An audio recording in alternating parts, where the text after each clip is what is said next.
Those eyes disguise our hide. Bright lights decide the fight. Your heart beats fast despite the truth that love is blind. I just wanna feel anything.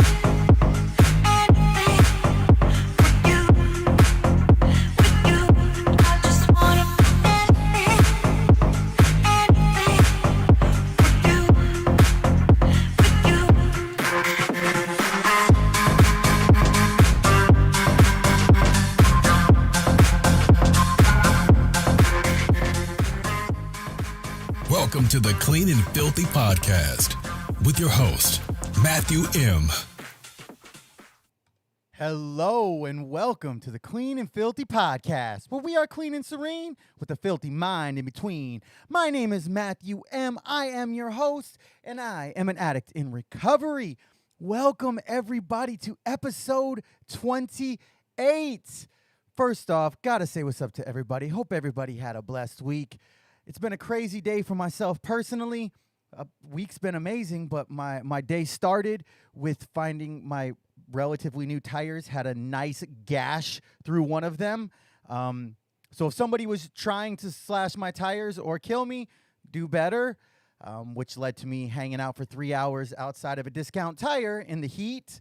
And during that time, I found out that my uncle passed away. So if you guys that are out there wouldn't mind keeping my family in your prayers. It's a very difficult time for definitely my mom and my other aunts and uncles. So rest in peace, Uncle Bill. Love you, brother. And yeah, hope everybody out there's doing well. Just tell your loved ones you love them.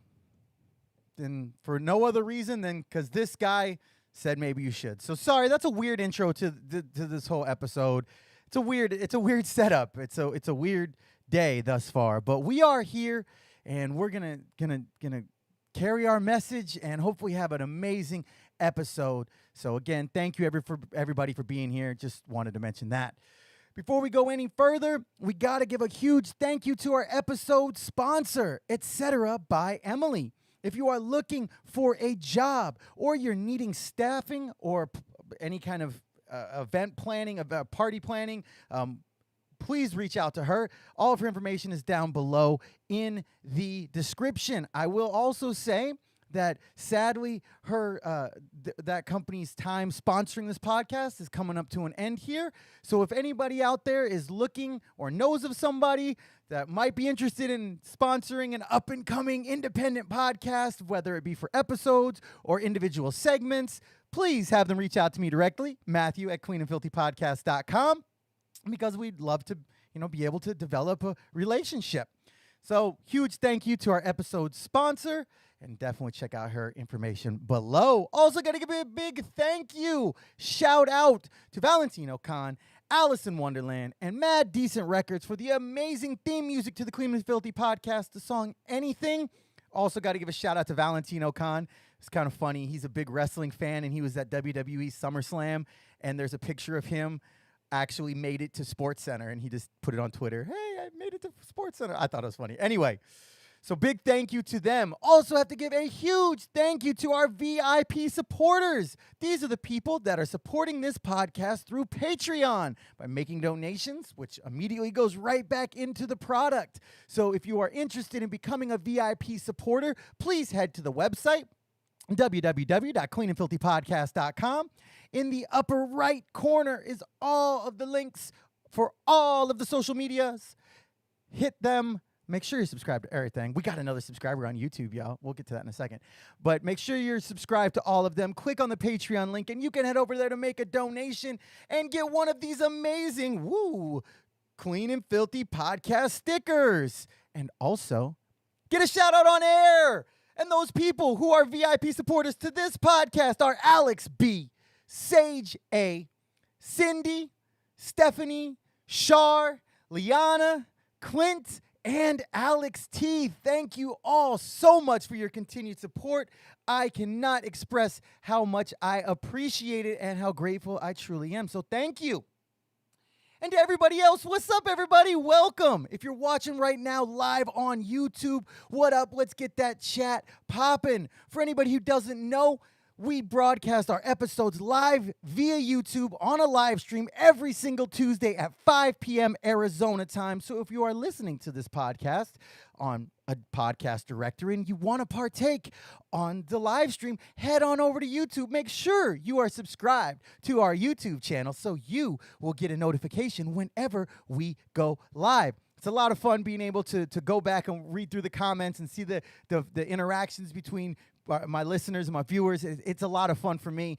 I've already said we're going to be looking at ways to further implement more interaction during the podcast. So we're experimenting with some things. Nothing's in stone yet, but we got some plans. Also want to say what up if you are on that YouTube live stream. Please make sure to still download the podcast from wherever you consume your podcast directories. We are listed on every single podcast directory that there is. So please make sure to download our episode. That is truly how our numbers are going to grow. And that's how we can really hopefully continue this podcast growing. Because I love getting the YouTube views, but YouTube views really, you need so many of them to break through into any kind of algorithm within their whole analytical system that we aren't quite there yet. But if we keep on, we will be. So if you're there, download it, please.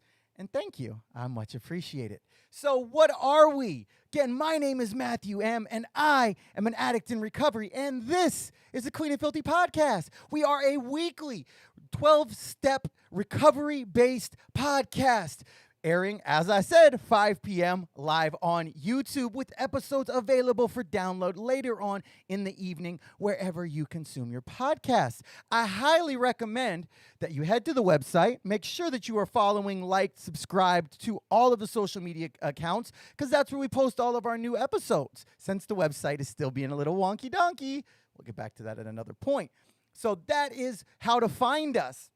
As I said, we are here talking about 12-step recovery, talking about the things that addicts like myself, addicts in recovery go through, and what we work through, and how we develop a new way to live. So if you're not an addict in recovery, that's perfectly fine, as we will talk about again today, like we do every single episode. The beautiful thing about the 12-step recovery model is that it is not contingent on using substances. We're going to talk about this a lot more today, so just so that's known. But the whole beautiful thing is that the program of recovery is a way for me to become a better human being.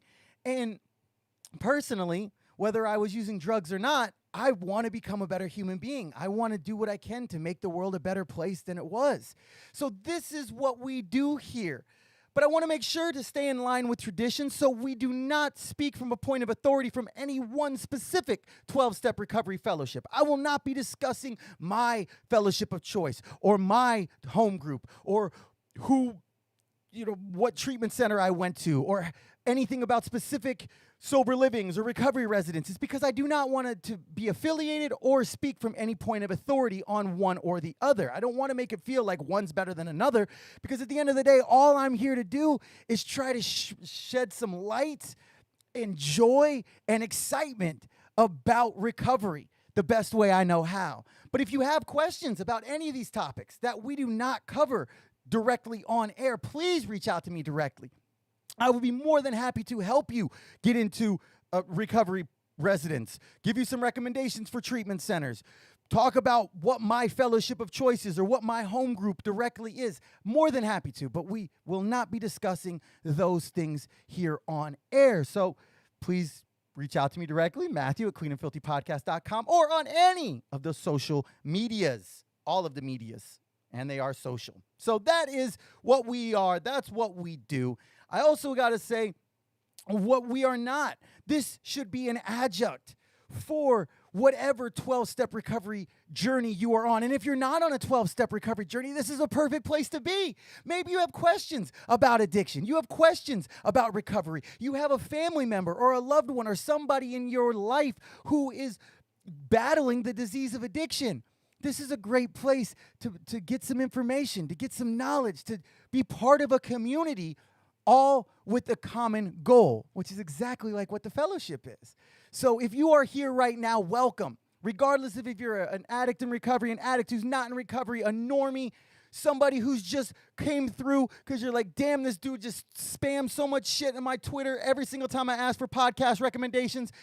I'm just going to watch one of them. Welcome. Thank you for being here. I am so happy that you are here. I am so happy to be here, and I'm ready to have a great episode today. We're going to be talking about chapter 4 today. We're going to be talking about my favorite moment of the week today. We're going to be answering some more of the questions in our Ask an Addict segment, as well as giving them clean time shout-outs. So strap in, let's have some fun. Again, last thing I'll say is if you don't mind, please make sure to download this wherever you consume your podcast. And if you really like what you hear, please give us a 5-star rating. I'm not asking that you only give 5-star ratings, but they are very beneficial and they are very helpful, and that's how we're going to grow. So please. All right, well, I'm not going to beg just for today.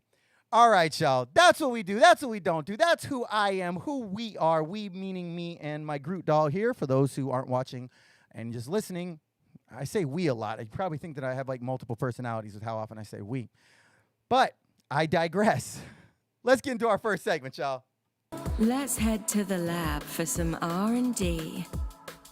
Recovery and development. What's up, y'all? We are back in the lab. That's right. This is the part of the show where we discuss something from the 12-step recovery model. We go a little deeper. This is where we talk about 12 steps, 12 traditions, concepts, spiritual principles, difficulties that addicts like myself work through on a daily basis on our recovery journey. We're going to be talking about a lot of experience, strength, and hope in here. We're going to be talking about a lot of things directly out of the literature, things that I've personally experienced in my life, things that I personally experience and use on a daily basis to get one more day clean. This is the main meat of our recovery buffet, if you will. We get into some other fun stuff and crazy stuff as well. But this right here, this shit has to be first in this podcast. You know why? Because my motherfucking recovery has to be first. That's why. That part. Fuck it. That part. All right. So that's what we do here in the lab. And I'm very excited to say that as we are on episode 28, that means we are on chapter number 4 out of the literature entitled How It Works. I don't want to say what the book is called because of the Tradition 11 affiliation type of stuff, but it is one of our most basic pieces of literature, and again, chapter 4. So, if you aren't familiar with what we do here in this segment, each one of the episodes from 1 to 12 tied into one of the 12 steps. And then episodes 13 to 24 tied in with one of the 12 traditions. And then we got done with those, and I said, let's go through the literature. So now we are working our way chapter by chapter through the literature. The beautiful thing about this chapter, and I almost didn't do it because this chapter is specifically about the 12 steps. And like, hey, we've done 12 episodes on the 12 steps, but that's great if you have an understanding of what the 12 steps are. If you are not even familiar with the 12-step recovery model, going through episodes 1 through 12 isn't going to be really enjoyable or understandable. So I wanted to make sure that we went through this chapter and explained some stuff about each step and what the steps are and what they do. And then if you want to get more information on each one of those steps, guess what? There's a corresponding episode from the Clean and Filthy podcast to each one of these steps that we're going to go over. Again, yes, I know. I should have done this first. I should have explained what the 12 steps were before I started going into each one of the steps. I get it. Progress, not perfection. I am not perfect, nor will I ever be, because I've worked a 7th step. Humility. All right. So, I want to start off with this quote because I love this quote. And also, I want to give that feedback. I heard really positive feedback about last week's episode, about how we did that episode. So we're going to do something like that with one of the further chapters as well, just so that's known. So, starting off with this quote because I love it. It says, if you want what we have to offer and are willing to make the effort to get it, then you are ready to take certain steps. These are the principles that made our recovery possible. The certain steps that were just referenced, well, guess what? That's the 12 steps. All right. So what are the 12 steps? Well, most simply, off the top, based on what it says in the literature, the steps are the solution. That part. I feel like kind of what we did last week's episode. We just like, okay, we're done now. That part. Because at the most basic level, that is the fact. The steps are the solution.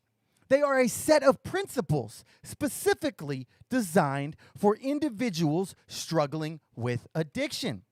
That's what their initial design was for. But like I said, the beautiful thing about them is they are how we grow.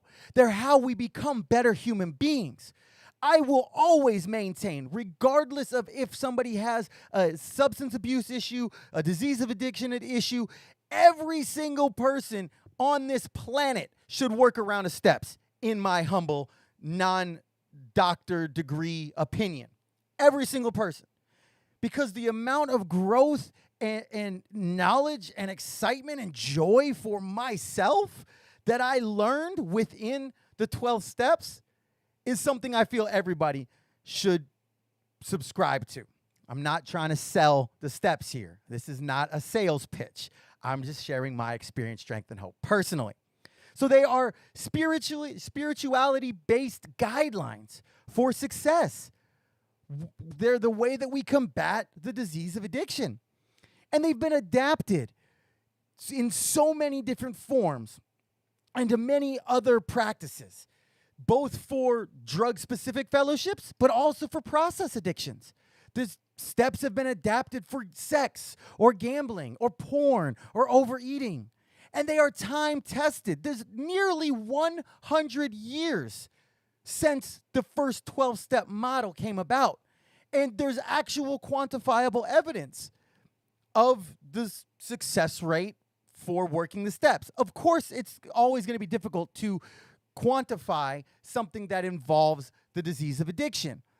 So there are definitely ways that it can be skewed one way or the other, but there is some evidence to it that shows that this model truly works. And they are the absolute foundation for us addicts in recovery's continuous recovery journey from the disease of addiction. Because as we've discussed constantly, recovery is not about simply removing the drugs.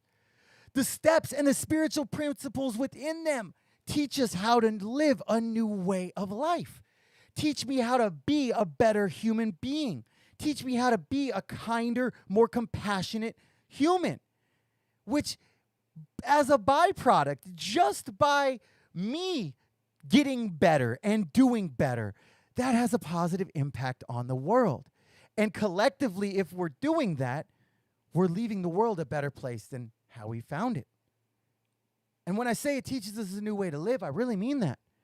The way I was living prior to working the 12 steps was not working. And now I have a new way to live that truly works. And so maybe you're out there thinking, maybe you're not an addict.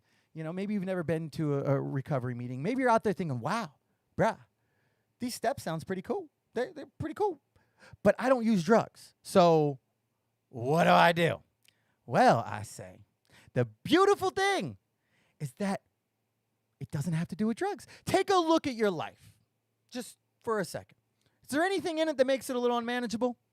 Maybe not unmanageable to the point that you're living homeless lifestyle or committing felonious crimes, but is life a little unmanageable? Maybe spend a little bit too much money on lotto tickets. Maybe we're buying too much whatever. Maybe we're eating unhealthily.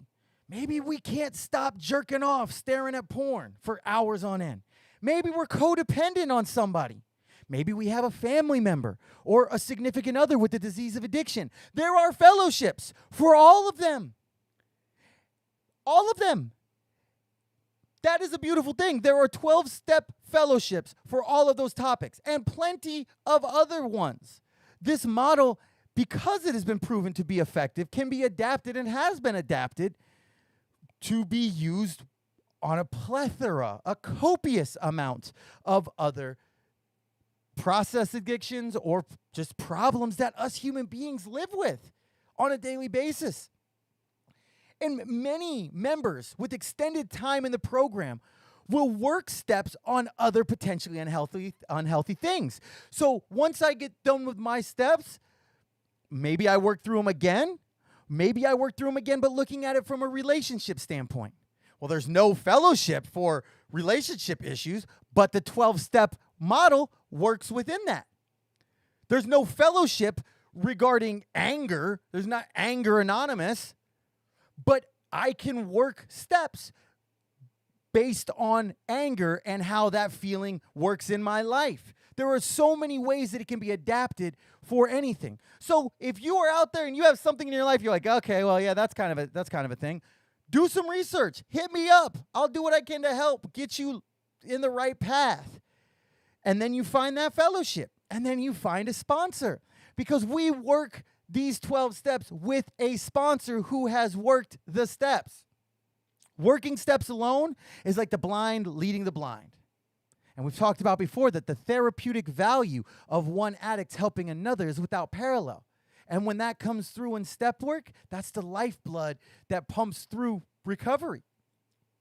It says in the literature, we learn to work the steps in the order that they were written and to use them on a daily basis. Now, I want to throw a little caveat in here because I know for me personally, I did this. It says we work the steps in the order they're written. Well, what if I'm only on my first step? Do I have an excuse not to go make it, not to apologize to somebody because that's the 9th step type of stuff? Or I'm not on my 7th step. I'm going to go spending money at the strip club and cheating on my wife because, hey, I haven't worked my 6th step. I haven't worked my 7th step. Character defects are fine with me. That's not an excuse. Even though I did the exact same thing. I was very early on in recovery. I was like, well, I'm not to that step yet. Just because we work them in order doesn't mean that we can't start implementing the spiritual principles within each one of them from our first meeting, literally.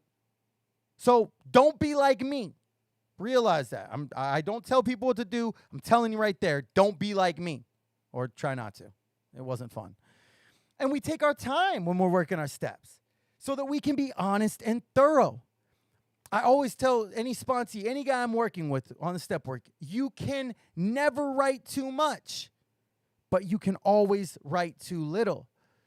And the only person that we're cheating if we trying to rush through step work or just I'm just going to get this done. I'm just going to get this done. I'm just going to get this done. Only person I'm cheating if I do that is myself. The only person that I'm doing any harm to is myself. My sponsor is not getting any harm from that. I'm harming myself if I'm doing that. And it's not like we get a prize for finishing the steps. It's not like, oh, whoever can finish the steps first gets this. No. You know what we do when we finish the steps? We work them again. We work them again. Maybe with a different sponsor. Maybe on a different topic. Maybe on a different character defect. And then we do it again. Why? Because I never stop growing. And the way that I grow is by working the 12 steps.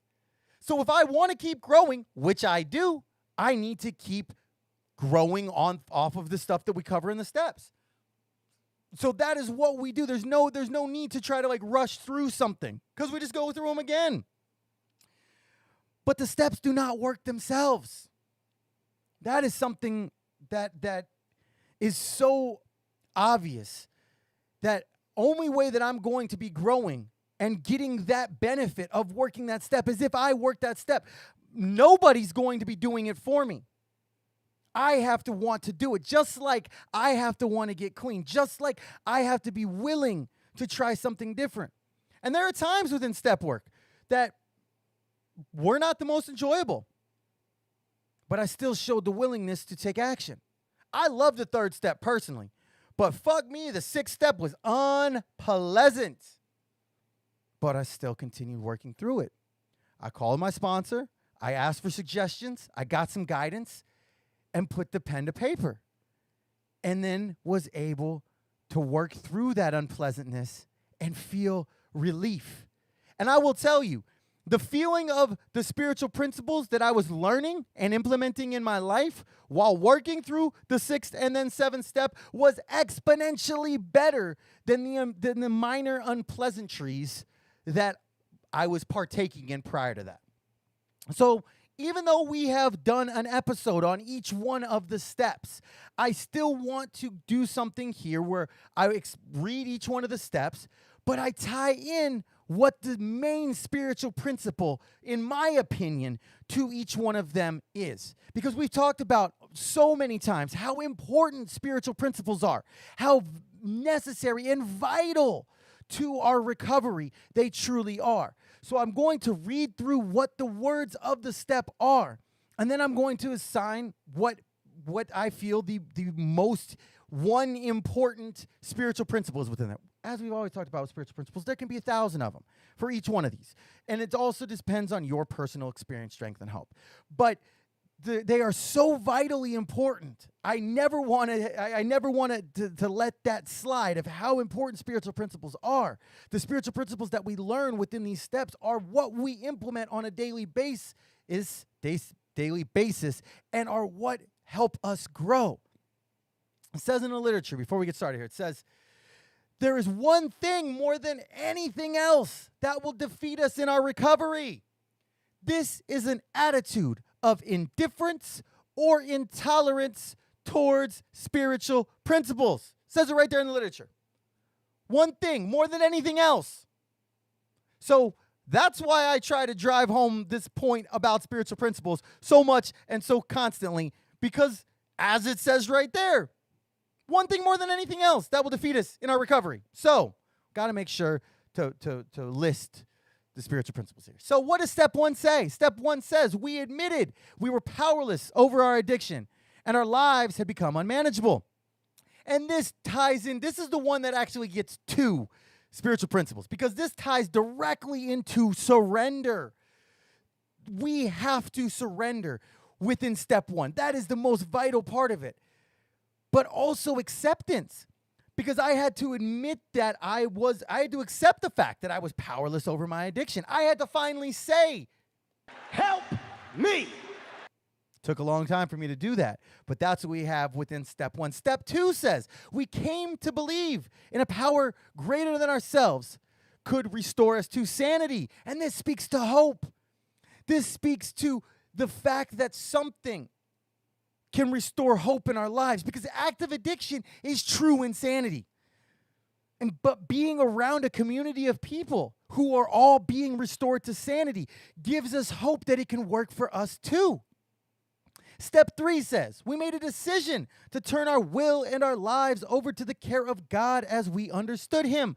God disclaimer, we got to put it in there.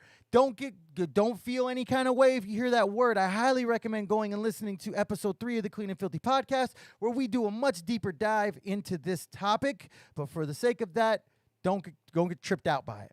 But step 3 speaks to the spiritual principle of faith. This is all about faith, turning that fear into faith, allowing the ability to just let go and release some of that control that active addiction had over us for so long.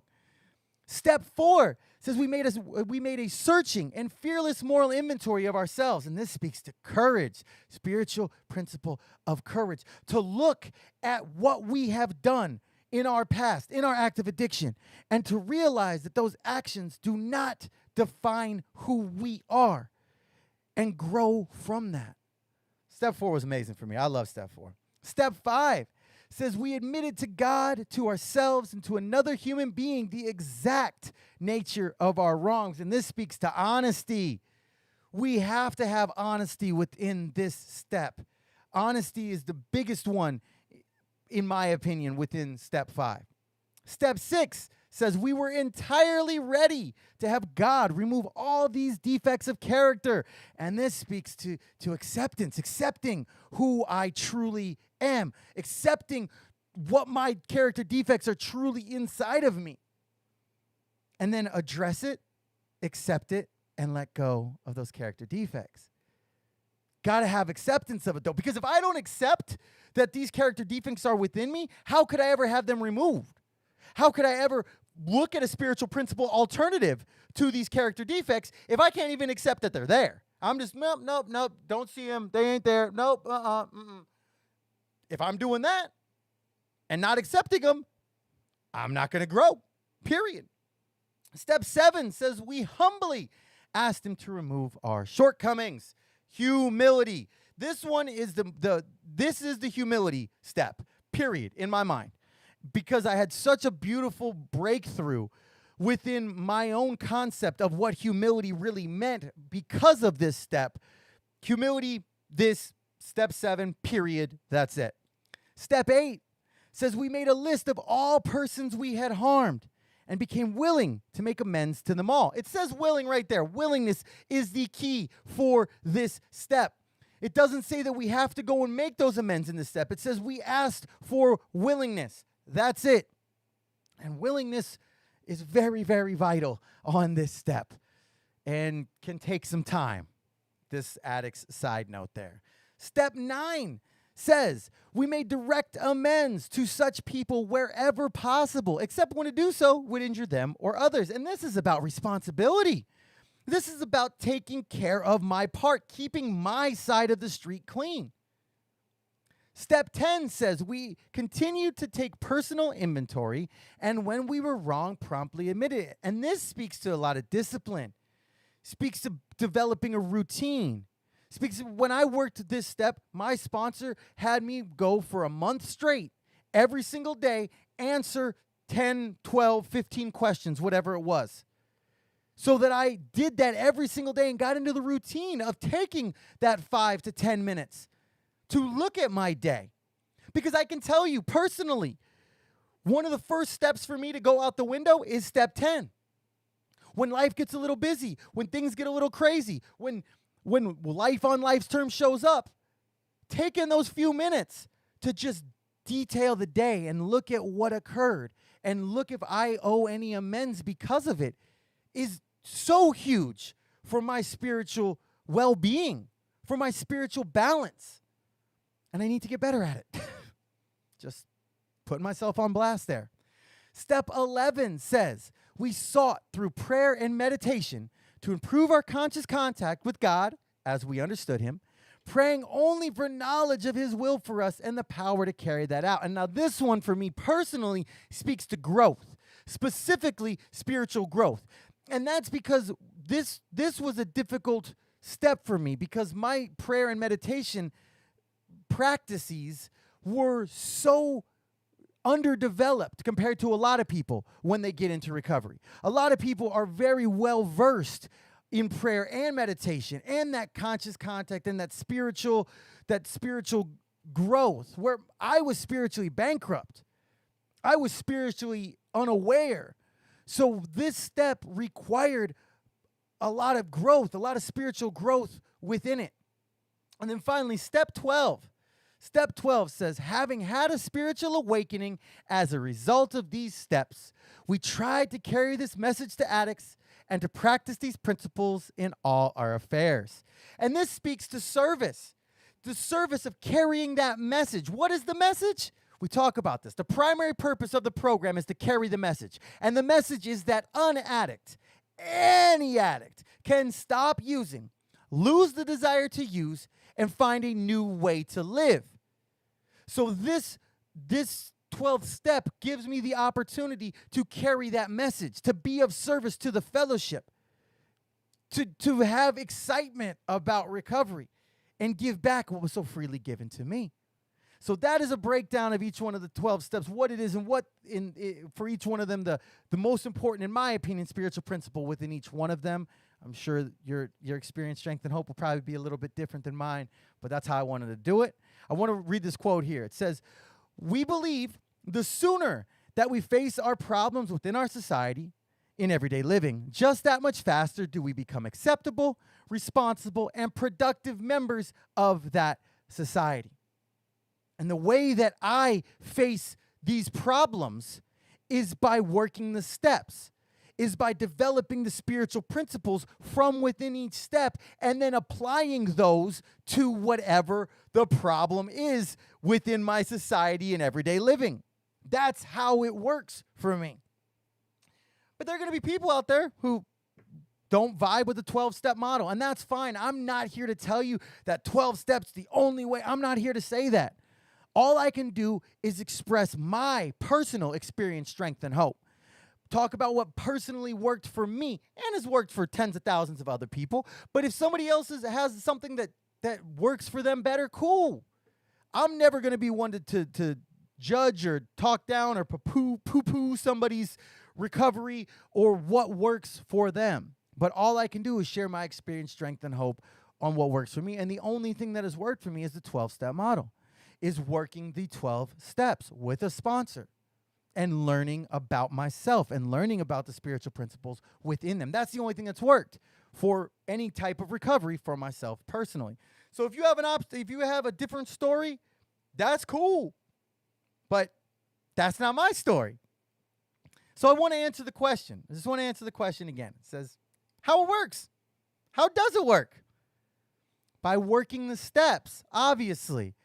But I want to put a little bit of a caveat within this element. Because for me, working the steps is where it all starts. That, as he said, that is the foundation to the freeway. I can't be building exit tunnels and bridges if I haven't cleared the earth and laid down a really, really strong, reinforced concrete foundation. Why do I always go to fucking like building, engineering, industrial metaphors? I don't understand why I do that. We were talking about bridges. We were talking about freeways. Like, maybe I just hang out with my son playing with construction equipment too much, and I'm trying to make everything a construction site. I don't know, but I digress. Sorry. For me personally, the steps were where it all started from.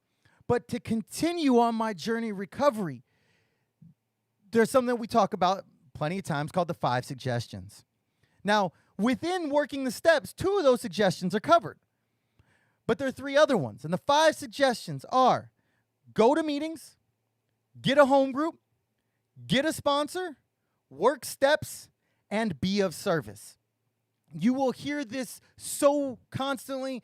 I say it tons because it was said to me tons, because it's been passed down through years and years and generations of recovering addicts, that those are the 5 things that we all should be doing. Obviously, steps are within that. And I'm not saying that somebody who works the 12 steps and that's all they need.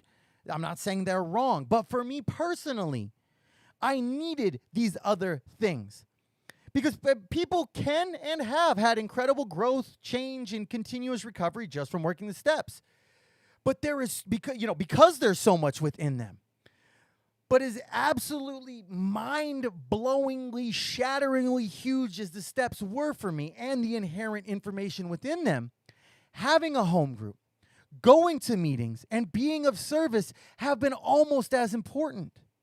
Because those 3 offer opportunities to actually put these newly learned spiritual principles into action. When I'm being of service, I get to look at what those spiritual principles are that I need to employ. If I'm sitting in an area service meeting or a regional service meeting or a home group business meeting or dealing with personalities that don't vibe, that clash, those are all opportunities to take that knowledge that I've gained of spiritual principles from working the 12 steps and use it in my real life. Use it in my actual recovery journey. So for me, being of service, having that home group and going to meetings so that I can freely give what was so freely given to me is, I won't say as important, because the steps are what all of that builds off of. But they have allowed my growth from the steps to be exponential. I believe I would have grown tons from simply working steps and with a sponsor. But if I wasn't going to meetings, if I wasn't having that interaction with other people outside of my book, my notepad, and my sponsor's relationship, I would have been cheating myself personally. This is my story. This is what I personally feel. So for me, doing all 5 of those things is what works. It's what's been working for over 3.5 years. And I'm pretty positive that if I continue doing it today, it's going to work till tomorrow. That's the beautiful thing about it. And I just keep doing those 5 things, and my life continues to get better. So why would I stop? I'm going to close it out with a quote here. And this ties up what this chapter is about. It says the steps are the solution. They are our survival kit. They are our defense against addiction, which is a deadly disease. Our steps are the principles that make our recovery possible. Very simple, very straight to the point. This whole chapter is very straight to the point because this is how it works. It works by working the steps, just like it's worked for me, just like it's worked for tens and tens of thousands of other addicts in recovery before me. So I know this is a little bit shorter recovery and development segment. We didn't have as much time in the lab today. Our experiments went a little bit shorter time, but I hope that gave a basic understanding of the 12-step model, of what the 12 steps are. And if you are curious about each one of those individually, I highly recommend checking out episodes 1 through 12 of the Clean and Filthy podcast, where we go in depth, deep dives into the steps and the spiritual principles within each one of them, so it becomes a little more clear. So hopefully that gave a nice little topical overview, if you will, of the entire step model and what we do.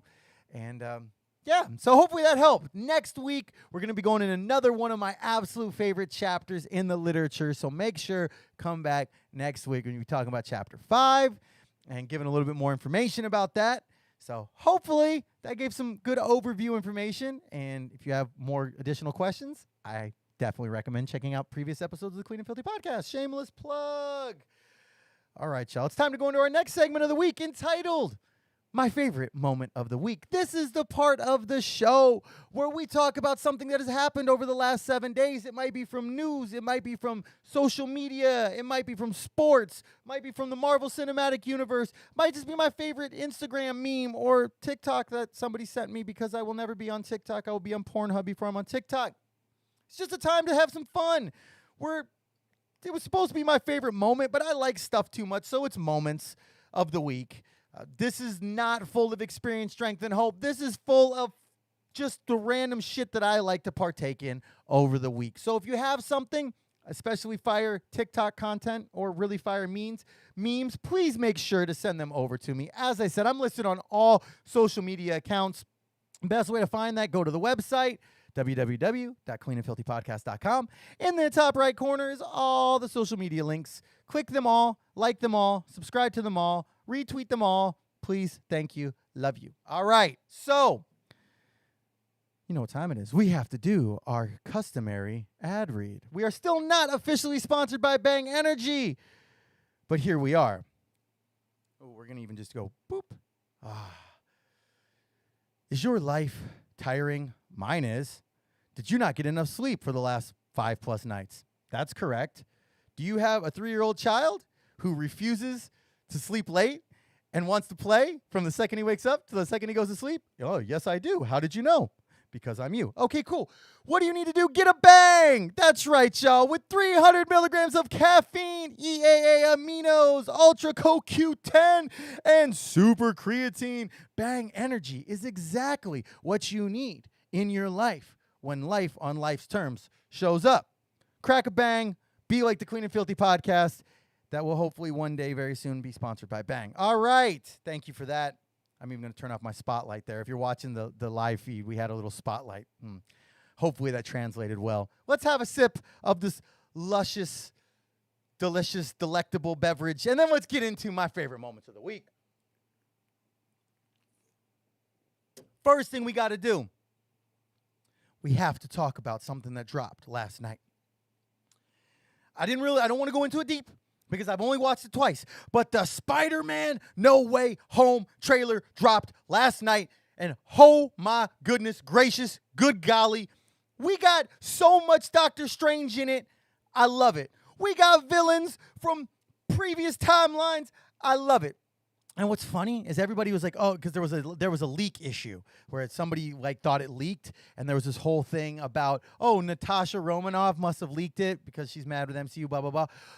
Bruh, there is a video online that shows and proves that Marvel told us when this trailer was going to be released months ago. If you remember, in episode 1 of WandaVision, they're talking about August 23rd. What's happening on that day on the calendar? That's the day that the trailer dropped, y'all. Yo, nuts, crazy. I got to watch more breakdowns before we really get into the whole thing. Just how it is. Got to talk about my workout fitness routine. Hooray! I actually went back to the gym and I actually worked out 3 times last week. And all I have to say is I love working out fucking core. That part. And you know what I love working out even more? Cardio! That part, that part, that part, that part. I love it so much. It is my favorite thing to do. I love it so much more than actually lifting weights. I probably will just do cardio only for the rest of my life. For anybody who's not familiar, that is my attempt to change my perspective on my general feelings for core and cardio. Regardless, I stuck to it. I didn't get a chance to weigh myself today. It's been a crazy day, but I'm going to stick to it. I've been eating well. We're going to see what we can do with this all core, all cardio, all the time until I look like Channing Tatum in Magic Mike. That part. That part. Got to talk about one thing real quick. I'm not really trying to talk about preseason football, but it has to be mentioned that the Baltimore Ravens have won their 19th straight preseason game, officially tying the Packers for an all-time record. Obviously, preseason doesn't mean shit, but still, 19 in a row, tying the record. Let's go for 20. Let's take it. Also, a pretty cool thing. Against the spread, they've been 17-1-1. So it's pretty much the most secure preseason bet you could make in football. But for real, though, if you're making bets on preseason games, if you're sports betting on preseason games, there's a fellowship for that. I'm not saying, but I'm just saying. Plus, it's something to report about the NFL, which is exciting for me because it means that I have the opportunity to bite balls, since we don't say suck dick anymore, to bite absolute balls in fantasy football very soon. So that'll be coming to you shortly with all of my horrible trades and horrible waiver wire moves and horrible picks for guys who blow out their fucking ACL week 1. Stay tuned. Got to give a shout out to Jackie McMullen. One of my absolute favorite NBA writers in history is retiring from ESPN on August 31st, a week from today. She was the first sports journalist, the first female journalist to ever be enshrined in the NBA Hall of Fame. She's been a journalist for over 40 years. She's co-authored multiple books that I highly recommend. The book that she did with Magic and Bird was incredible. I will definitely be watching her last appearance on Around the Horn, which is one of my favorite sports shows, and she's one of my favorite people on it. So shout out to her. I don't know if she's retiring, period, or just from ESPN. Regardless, shout out to her. Got to give a rest in peace shout out to Sonny Chiba. He's a martial arts star in Japan, has a black belt in like 6 different styles. He had over 125 movie credits, but he is most well known in the U.S. for being Hattori Hanzo from the Kill Bill movies. Like low-key, I've wanted a Hattori Hanzo blade since the first time I saw that movie in theaters. I just want one. I know it's not a real thing, but I fucking want it. I want a Hattori Hanzo blade, period. Quentin Tarantino had actually referenced Sonny Chiba in True Romance and Pulp Fiction, and then actually had him in Kill Bill, which was super cool. He died from COVID at 82 years old, so rest in peace to him. And speaking of Quentin Tarantino, we're going to have to talk about Instagram legend and frequent topic of this show, Quentin Quarantino, for another ridiculously massive fundraising effort / event. The Flyaway Emergency Afghan Rescue Mission has raised, I don't even know where it's at today. I should have checked today. But in 5 days, it raised $6.84 million to help rescue very at-risk Afghans. And I guess you could also say, isn't everybody in Afghanistan at risk with the Taliban coming back in? Yes, but especially people who directly violate the laws of the Taliban are even more at risk. And he's spearheading this effort to get these refugees safe. It's one of the largest humanitarian fundraising efforts in GoFundMe history. So shout out to him. He just keeps doing the most. Like, he just doesn't miss. He truly doesn't miss. And to watch some dude who 18 months ago started an account to post pandemic pictures and stuff, and now he's out here helping raise 6.8. That's $7 million at least. It's probably even higher than that now. Shout out to you. You're the real MVP. Keep doing your thing. All right. So that leads us to my favorite moment of the week. And it's a sad one, but it's a beautiful one, but it's a sad one. We're going back to becoming a Marvel podcast today. We are officially a Marvel podcast. If you're watching on the live stream, you see my Black Panther shirt. You see my Wakanda hat that's doing some super fun stuff with the green screen for some reason. So we got to talk about episode 2 of Marvel's What If. What if T'Challa became Star-Lord? Now, off the bat, we're going to break it down a little bit. But first off, I have to say, this episode was so much better than episode 1. And I'm not saying episode 1 wasn't good. I'm not saying it wasn't fun. I'm not saying it wasn't entertaining. But this episode was a good episode as opposed to just a fun, oh yeah, that was cool. This was like good TV right here. We talked about it before, but Marvel's What If is an animated series on Disney Plus looking into the multiverse, where characters that we know and love, how their story might play out in a different timeline with different events. Also, before we go further, gotta say, again, Jeffrey Wright as the Watcher is perfect. It's incredible. I love it so much. So I knew going into the season that this episode was gonna be tough. I knew that. I didn't know it was gonna be the second episode in, but I knew it was gonna be tough. I knew it was gonna be emotional because this was gonna be the last opportunity that we're experiencing the legendary Chadwick Boseman as T'Challa in the MCU. And my goodness gracious, it did not disappoint. So I got to give a little background as to why I love Black Panther so much. The character has been somebody that I've loved well before the MCU. And depending on the day, Black Panther is my absolute favorite MCU film. But I must say, I am not a prisoner of the moment or a prisoner of grief. Like, oh, yeah, he died, so that's the best movie. No. I was saying from the first time I saw it, when I went with a druggy buggy of addicts in rehab out in Las Vegas and saw it in theaters, I was saying at that moment, my goodness gracious, this is fucking incredible. One of the best, if not the best, MCU films. The way that Ryan Coogler directed it, the architecture design of Wakanda, the amazing villain of Killmonger, played by Michael B. Jordan. Plus even little things like black jaguars have always been my favorite large feline, and large felines are my favorite animal species. And there's the additional tie-in why I love this movie so much, and inherently why I love Chadwick Boseman's portrayal of this movie so much, of where I was in life. The last thing I did before going into treatment at the Target, right there at Buffalo and like Cheyenne Boulevard in Las Vegas, in addition to do drugs in the bathroom, but the last thing I did was buy the Black Panther soundtrack. So for the first 21 days of my recovery journey in treatment, the only CD that I owned was the Black Panther soundtrack. And I listened to that CD every single moment that I was awake, and often when I was asleep as well. I just let it play on repeat through the night. if I wasn't in group or at a meeting, I had my little boombox with me listening to that CD.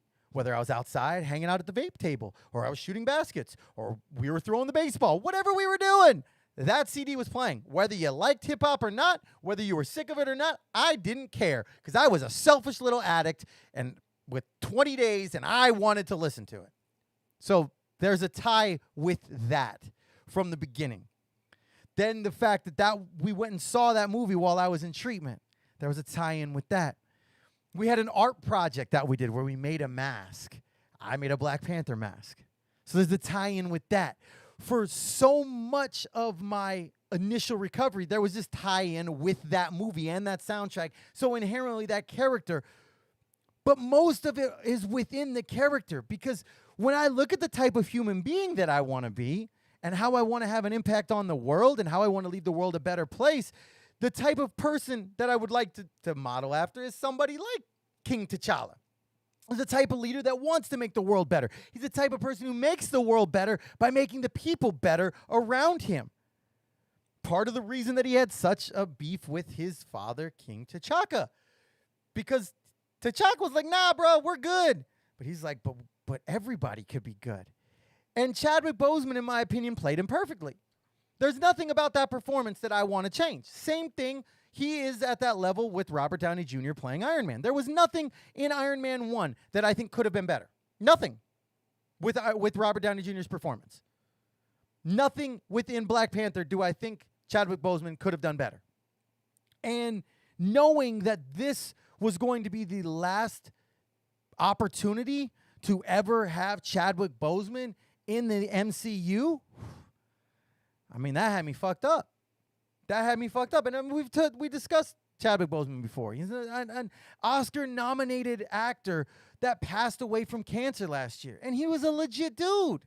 He's the type of dude that while undergoing chemotherapy and undergoing the surgeries regarding his cancer that was progressing and the outlook wasn't looking good, he was still filming movies and nobody knew what was going on with him. He was still going to cancer wards dressed up as Black Panther to hang out with kids who were going through cancer treatment. Like, that's just the type of shit that, just gives me goosebumps. That's doing his part, regardless of what's going on within him, to make the world a better place. And he was always a great actor. I'm a fan of the majority of his work. So, already going into this episode, I'm like, all right, it's the last opportunity for Chadwick. This is going to be amazing. Plus, now we've got this element of the Guardians of the Galaxy, who I also very much enjoy. As you can tell, here's my Groot hanging out with me. He hangs out at every single podcast. I love how different the Guardians of the Galaxy were within the MCU and how different of a superhero Peter Quill / Star-Lord was and how much that was brought into the MCU. So it was much more of a funny, not so serious type of superhero, which I really liked. So obviously I had very high hopes for this episode. And it far exceeded what I had hoped for. Period. I'm going to do a little spoiler warning here because I'm not going to give all the details of it, but there's a lot of things in here I got to talk about because goddamn, it was fucking amazing. So spoiler alert, if you haven't watched it, pause this, go watch it, then come back. Literally how it started, I was wondering how they were going to do it because with episode 1, they essentially just replayed everything that happened in Captain America 1, but just put Peggy Carter in place for the vast majority. Yeah, it had a little bit of difference, but that was the vast majority of it. And with this, they started it the same way. They started with Star-Lord going to retrieve the Infinity Stone and being immediately confronted by Korath, the Pursuer. So I'm like, all right, well, this is going to be cool. It's just going to be fun because it's going to be the same type of thing, same story. It's just going to be hearing Chadwick Boseman being T'Challa. And it was not that. And I love that so much. It started off identical and then immediately shifted from Korath's initial reaction and his statement of like how humble Star-Lord is and just his whole fawning, fanboying over Star-Lord. Obviously completely opposite to in Guardians of the Galaxy when Korath is like, who's Star-Lord? What? Who? And just in 30 minutes, we got more character development from Korath the Pursuer than we did in 2 previous feature-length films. That was amazing. I also was very happy that we got more of Michael Rooker as Yondu. Didn't think we were going to after Guardians of the Galaxy 2. And we got to play off that whole Mary Poppins kind of vibe from Guardians of the Galaxy 2 when Yondu says, that Earthling folk hero of yours, Robin Leach. Speaking of Robin Hood, little things like that were just so much fun to me. And the fact that the entire vibe of the Ravagers was completely changed just by having T'Challa there. Rather than being these violent pirates who are just stealing from everybody, T'Challa comes in with some morals and some values, and they've changed those Ravagers from violent pirates to now trying to make a world a better place with moderate pirating, stealing from the rich, giving to the poor, super hardcore Robin Hood vibes, which I guess we just accept as okay, right? Like, at the end of the day, it's okay if we're stealing stuff, if we're helping people. Suspend your belief of that, whether you feel that way or not, just for this show. But I loved that just having one character changing, one character's difference now leads to an entire shift within this timeline. Having a humble leader changes the entire timeline. Also, bartender Drax, who still is happy because his wife and his daughter are still alive, and now he's a bartender trying to get selfies, was everything. It was so good. And I think David Bautista is underrated for how well he truly does as Drax. I think that when they first hired him, it was kind of like, oh, okay, yeah, they got a fucking WWE guy. Cool. But he's hilarious as Drax. He truly is. But nothing was as good as Gardner Thanos. Literally T'Challa convinced Thanos not to erase half of the existence in the galaxy simply because of a good argument.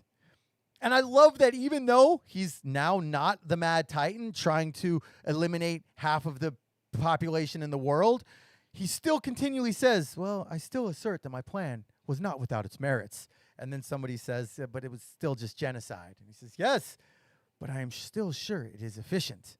And they started calling him Captain Genocide. And the fact that Thanos' entire plan to kill half of humanity for the sake of allowing the other half to be able to live could be undone because of a positive argument from T'Challa saying, hey, if we could just help these other people, then we ain't got to kill them, right? Love that. Also, Muscle Shark version of Tavon, the Collector, bro, dude looked like he had about a rich piana, rich piana-sized 6-year cycle of HGH and Tren going straight into his neck with like a D-ball chaser. That dude was yoked.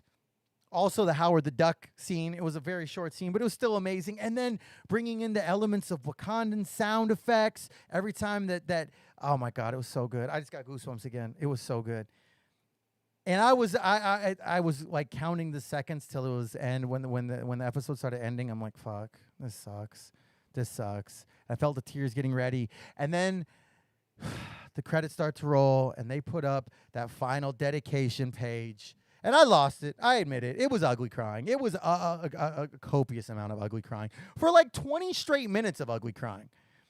Because it was like sadness, and it was remembering my happiness about the character and where my life's been. And Marvel had me run the gamut of emotions.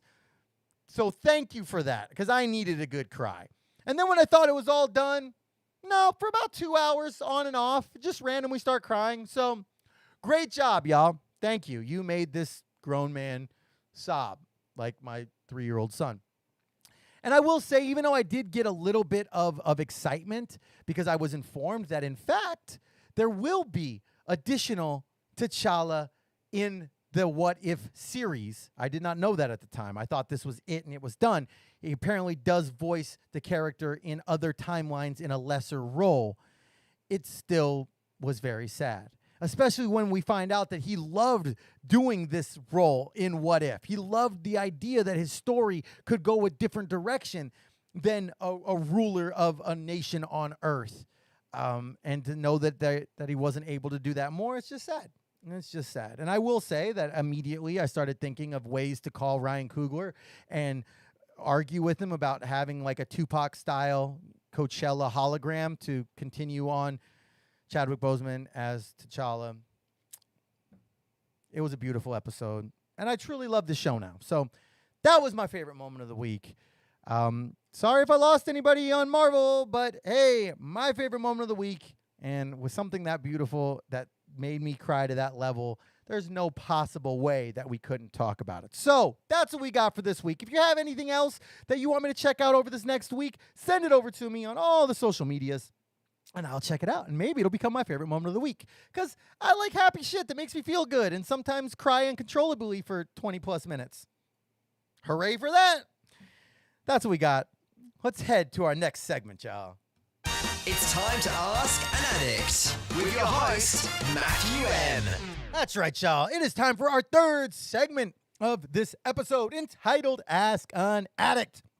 This is the part of the show where this resident addict of the Clean and Filthy podcast answers questions submitted by our listeners and our viewers.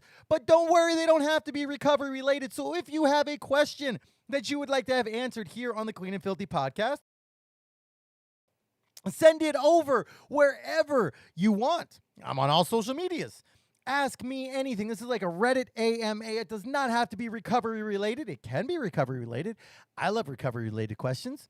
I like non-recovery related questions. I like talking. I like answering questions. I like providing my 2 to 36 cents worth of verbiage on things. So if you have questions, send them over and maybe they will make it to our show. First question I got.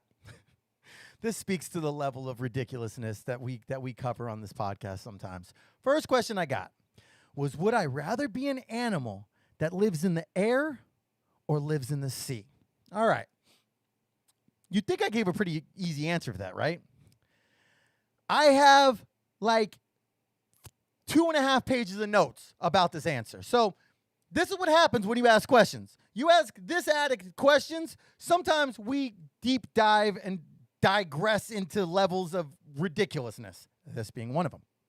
So that immediately means I'm either going to be a bird or I'm going to be a fish or like marine mammal, whale, dolphin-y type thing. My first thought was be a dolphin, because dolphins are one of the only animals that has sex for pleasure, not simply reproduction. And I must now say, I don't know if that is actually true.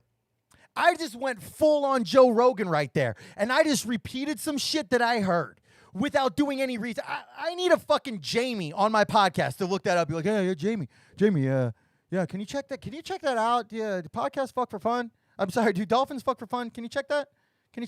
I need a Jamie. To pull that up. Can somebody out there confirm that for me? Because I always had heard that, but that just might be some shit that we said in like 6th grade, and for some reason it's a core memory. So I just went full Joe Rogan. I don't have any information if that's truthful or not. But if it is, then my first thought was to be a dolphin. But because I don't know if that's true, I got to keep going. So we got to say, obviously not a fish. There's too many predators. Dolphins are mad smart. And, possible aforementioned reasons once Jamie gets back to me on that. I thought about being a whale because they don't really have many predators, but they're slow as fuck. And as much as I would love to pick a beluga whale because they're adorable and they look like every single bald white actor in history, I couldn't do it. So the obvious choice, if I were to go into the water as to what I would be, great white shark, y'all. Like, come on. They essentially have no predators. They're absolutely badass. They go where they want, when they want. Everybody beware. I'm hungry. A seal's ass getting bitten. Like, that's just what we're doing. They have an entire week dedicated to them on TV. They've been in countless movies. My son loves them. Motherfucking, they ate Samuel L. Jackson, and they're voiced by Robert De Niro in Shark Tale. So I believe that all sharks sound like Robert De Niro, period. All of them. That's just how it is. So that's what I would obviously choose if I were to go that route. Other option for the air? Not that great. Birds inherently aren't the smartest of animals, hence why the term is bird brain is a thing. And even the most majestic, incredible, bald eagle status type of bird can be easily defeated by a well-cleaned plate glass window. That's not going to happen with the fucking great white shark. That ain't going to happen. Put a plate glass window, it's going to run into it. Maybe it goes through, maybe it eats you, or maybe it just turns around and says, fuck that, I'm going to swim across the entire ocean and go devour this sea lion. Another problem with birds, they're not that smart. You got to worry about airplane engines, bro. If I'm up here soaring majestically, oh shit, there's a 747. Done. It's very possible. Birds brought down the Concorde, I believe. Jamie, look that up too. I think so. Fuck, I might just be out here just spreading all kinds of misinformation. Plus, birds, they have a motherfucking pandemic named after them. There's no shark flu. No, there's a bird flu. Also, I'd ask a couple qualifying questions here. Am I transformed into this animal? Like from right now. Like I wake up tomorrow and goddamn I'm breathing underwater or I'm flapping my bird wings. Or was I born this way? Because that is going to have a massive impact. If I never knew how beautiful the world is outside of the ocean, then I'd probably be fine just chilling in the ocean. But if I know, that'd be difficult. So if I didn't know, Team Daddy Shark, let's go. Do. But if I'm me right now, this me, and tomorrow on the morning of August 25th, I wake up in another form, I'm definitely going bird. Because then I believe I could retain some of my intelligence that I personally have. Now I'm just me in a fucking bald eagle form. And two, I could legit fly anywhere that I wanted to go at any time. Want to see some gorgeous nature? I'm just going to fly to Norway, hang out with the Northern Lights. Want to see a beautiful sunset? I'm just going to fly to Sedona, just chill up there. Cool. I can go anywhere I want. Plus, I'm protected by the Endangered Species Act. So that's a positive. So one of the only predators that I really have outside of clear plate glass windows and airplane engines are humans, and I'm protected. Y'all can't fuck with me. Plus, there's this element of my ego that gets stroked because I would be the bird of an entire nation. That's kind of cool. Plus, what does a shark have? What fucking country out there is represented by a shark? I'm sure there probably is one. Somebody tell me, Jamie. I really need a fucking Jamie. I need a goddamn internet intern. I need that. But there's probably some country whose national animal is a shark. I would assume it should be Australia with how many people die from shark attacks down there. I think they're the most in the... I'm making so many statements that I have no valid basis for. This is not good. I need a Jamie. So what really do sharks have? Other than great representation within movies. There really hasn't been anything positive or even negative of birds in the history of cinema, with the exception of the movie The Birds. But even then, that was... I'm not going to talk shit about Alfred Hitchcock, who's an amazing director, but even that was kind of meh. So I'm making a petition right now to start having some awesome bird-involved cinematic adventures. I want a Jaws, but where it's just a ravenous eagle just coming through this. I really don't know if that would be possible, but maybe genetically modified? I don't know. I digress. So I would go with an eagle, because then I can go wherever I want. If I'm in my current mental form, that would be cool. If not, and I don't know any better, I'm going to be a shark, and I'm just going to go around just devouring whatever I want. That's just how it is. All right, next question. It says, how many of my sponsees have finished all 12 steps? Or have any of my sponsees, finished all 12 steps? So I want to give a little background on this. I've been sponsoring dudes for about 3 years now. But my home group is frequented by a lot of treatment centers. So I sponsor and have sponsored a lot of guys in treatment. Also, the way that we work steps is at a much slower pace. So our step work usually takes about a month per step that we're doing, at least. Some longer, some shorter, whatever. My 4th step took a while. So doing a step a month is considered pretty fast. And because of the treatment centers and the amount of guys that I've sponsored from treatment, I would say I've probably sponsored over 20 guys. It might even be more than that. But I would say probably 20 actually completed some of the intro assignments that I gave and maybe actually started on step work. And of them, probably 5 or 6 have finished step 3 and gone on to step 4. And now this really coincides with the fact that I sponsor a lot of dudes in treatment. And a lot of dudes are in treatment for about 90 days. And if they're doing a step a month, that speaks to when they get out of treatment. And sadly, a lot of people don't take those next steps and go into a recovery residence or a sober living or continue IOP or continue going to meetings. They were all about it when they were in treatment. But once that changes, sadly, their recovery journey ends in a lot of ways. They don't continue to keep recovery first. So when a lot of guys leave treatment at 90 days, when they're just about where they're working on their 3rd step, it never progresses from there.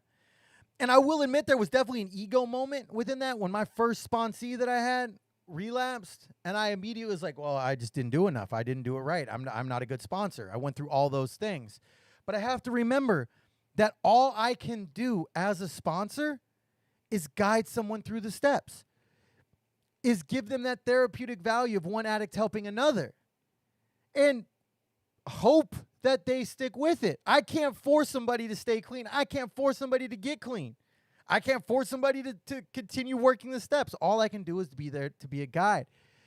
And it sucks sometimes because I get so much out of sponsoring dudes. I have gotten, there have been people that I've sponsored that have helped me more within my recovery than I ever have helped them. So I love being able to sponsor dudes, and I love the privilege of being able to continue doing that work with different guys. But it sucks when people just don't want to stick with it, and hopefully they make it back. I pray for them on that. So to answer the question, I have had one sponsee who has completed all 12 steps and is currently working on his traditions. There are some, I have active sponsees currently who are doing work. I have sponsees who are clean, who are not doing work. But I have one dude who had completed all 12 steps and is currently working his tradition. So shout out to him. That's just a fun thing. It was cool. It was the first time that I had somebody that got a year clean. It was like, holy shit, one of my sponsees stayed clean for a year. And then I was like, holy shit, one of my sponsees finished all 12 steps. Like, it's a cool thing. And it's not from an ego standpoint, but it's just from evidence of being able to give back what was given to me. And so then they can do the same thing. So that's what we got for that question. Next question is another very dumb question. But I love the guy who asked this question. So please, Chuck, continue with the horribly dumb questions. I love them, Chuck. So thank you for that. It says, do I like Indian food? This was proposed to me as a very, very matter of national security important question. And the answer is yes. Yes, I do. I do, Chuck. I like Indian food. I get a nice chicken tikka masala with some garlic naan and some samosas, bruh. And maybe like a nice made dosa. There's this Indian restaurant when I used to travel to England as a child, and also when I lived in England for a little while, that we would go to in downtown London. That is the best Indian food in the world. I will fight you on it, period. It is the best. But I will also say that while I like Indian food, I don't love it. Like, it's definitely a sporadic involvement when we get involved. It's not something I want to eat every day or every week, sometimes even every month. I can't tell you the last time I had Indian food. Now I'm thinking about it. I honestly might go get some Indian food tonight because it sounds really damn good, but it's not a daily steak, burger type of vibe in my life. So that is the answer for your question, Chuck. All right, y'all. If anybody else has questions out there, as you can tell from today's questions, they do not need to be regarding 12-step recovery. It could be about whatever. I like answering questions, so send them over on any of the social media accounts or directly Matthew@CleanAndFilthyPodcast.com. and we will answer them on air. Well, it's almost time to close up the show, but you know damn well we can't close up without them Clean Time shout-outs. This is the part of the show where we give shout-outs to celebrate different members who have obtained some universally recognized milestone of recovery. And that is anybody as a newcomer with 29 days or less, anybody with 30 days clean, 60 days clean, 90 days clean, 6 months clean, 9 months clean, 1 whole year clean, 18 months clean, or multiple years clean. We also like to celebrate anybody who's picking up a big whole number, like 100 days, 500 days, 1,000 days, 10,000 days. We just like to give shout-outs here. We like to recognize people, and we like to give them books for each one of those years clean. So we got a nice list again today. Got to get another drink of the old Bang. Bang, bang, let's go. First off, as a newcomer, we got my boy Dustin. Keep it up, my dude. You're getting close to 30. Keep it up. And then from Twitter, as a newcomer, we've got Alia. Well done. Keep it up. And also as a newcomer, we've got Jason G. Well done. Most important people right there. Most important people. And then next up with 30 days clean from Twitter, we've got Kevin. Hell yeah. And then with 60 days clean, also from Twitter, we've got Summer. Nice. And then with 90 days clean, we've got Patrick R. Hell yeah.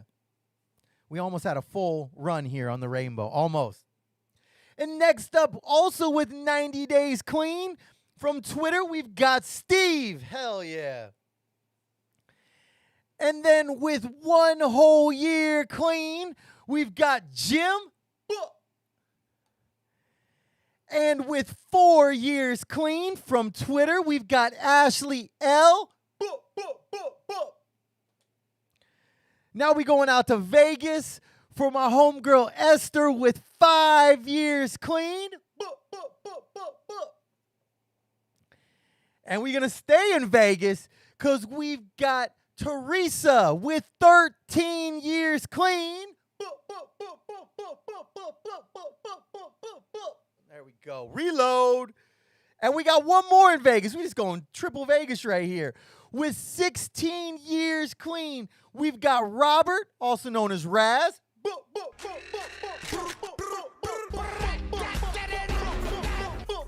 Yeah. Hell yeah.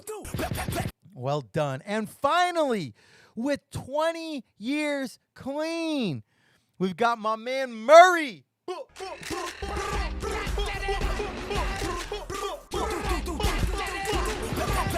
One more. There we go. Well done, everybody. Congratulations, everybody who picked up Clean Time today. If you didn't celebrate Clean Time today, guess what? Don't use, and you will. Remember that every single day clean is a successful day. That part, that part, that part, that part, that part. That's how we do it out here. That's how we do it. Well, y'all, we are officially just about at the end of the show. But I just want to give a huge thank you again to everybody out there for who's part of this journey with me, who's been helping our numbers go up, our download numbers go up, our views go up, and hopefully out here carrying a message and showing that we can do this. We can recover from the disease of addiction one day at a time. So if you're here as an addict in recovery, if you're here as somebody just checking it out, thank you. Thank you for being a part of my journey. And I love you. I love each and every one of you. Thank you for being here. I love you for being here. And we're going to have a good episode next week as well. So again, huge thank you to our VIP supporters. Huge thank you to our episode sponsor, Etc. by Emily. Huge thank you to our episode theme music, Valentino Khan, Alice in Wonderland, with Anything. Thank you all for being here. I hope you download, listen, like, subscribe, share. Get our numbers up, get our message out there, get our message worldwide, y'all, so we can leave the world a better place than we found it. I'll see y'all next week. I love you all.